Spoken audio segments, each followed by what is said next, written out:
What is up, you guys? My name is Nick, and welcome to my channel where I cover all things entertainment. Whatever you're watching, I'm making videos about. Relic is an Australian horror drama from first-time feature film director Natalie Erica James.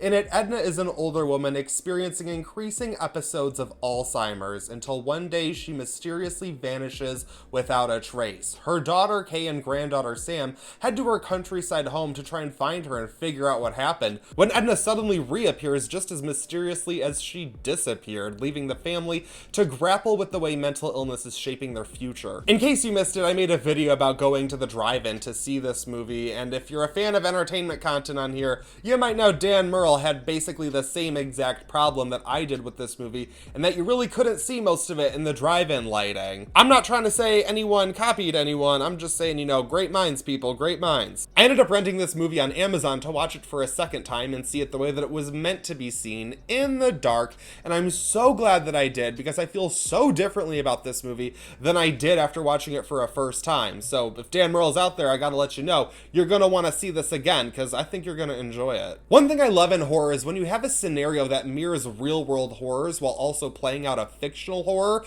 If someone could just make a movie about the horror of going through a McDonald's drive-thru, I would just love to have the calories scared out of me. But I've always just been more interested in female characters in film, and I've seen the way Alzheimer's has affected my own family from generation to generation, and I found myself connecting to Relic almost immediately. If Relic is anything, it is authentic and genuine. The dynamic between these three generations of women in this family was so engaging to me right off the bat. From the first watch, I was kind of like, you know, I wish I had some more character development. I wish I got to learn more about these characters. But after watching it the second time, I felt like they give you just enough of a foundation for each character towards the beginning, and then we slowly peel back the layers of these characters as the story progresses and things become more intense. And that is my favorite way to explore character development in a film. Emily Mortimer, Bella Heathcote, and Robin Nevin are doing exactly what they are required of doing in every single scene, and I have to say it was just plain entertaining to watch them. They were just made the movie so watchable, just their performances and the way they interacted as family members, and then the way that that connects to the horrors that come into play down the line. Well, yes, it just had me going, please do not let that be me. I will take my vitamins, I swear. Natalie Erica James makes such an assured debut with this movie, because one of the main things that I missed at the drive-in was how often you see these creepy figures in the background of so many different frames in this movie. It's like there's stuff under the bed and around the corner and down the hall. Like, Edna, honey, get a better security system. It reminded me a lot of Mike Flanagan's work on Netflix's House on Haunted Hill without ever feeling like it copied anything. The number one thing that I got out of Relic was just what a talent James is, and I cannot wait to see what she does next. She was interviewed on Collider's Witching Hour podcast, and she was talking about how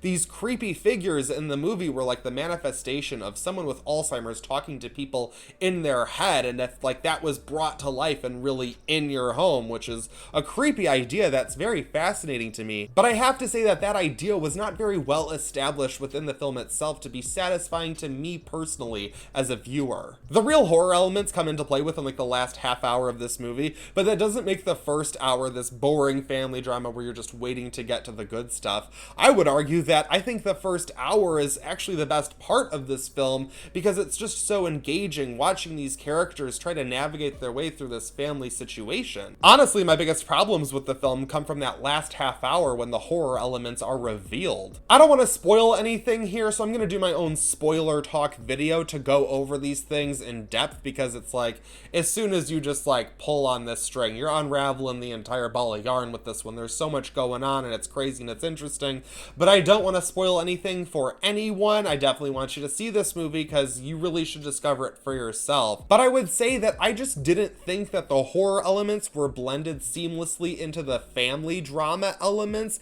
as best as they could have been, and I really didn't feel like those horror elements were established enough in a way to like really understand what was going on. I mean, I have no problem with ambiguity and figuring things out. Again, I'll get into this more in a spoiler video video, but I just really didn't feel like I had enough information to be working with from the beginning, and the sort of answers I've gotten after the fact, I really don't feel like were well presented in the film. It's a bummer because I felt like the work was so well done in terms of setting up these characters, so you're along for the ride with them no matter what happens, but then as things kind of draw to a conclusion, it's just sort of like, hey, I know you wanted to be scared, but wouldn't you rather be sad and crying instead? Still, I can't help but admit that this movie worked so well for me overall that I'm not even disappointed in being disappointed in it. This is a solidly made family drama that uses horror elements to drive home its narrative in a powerful way, and it delves into depressing territory while still being entertaining.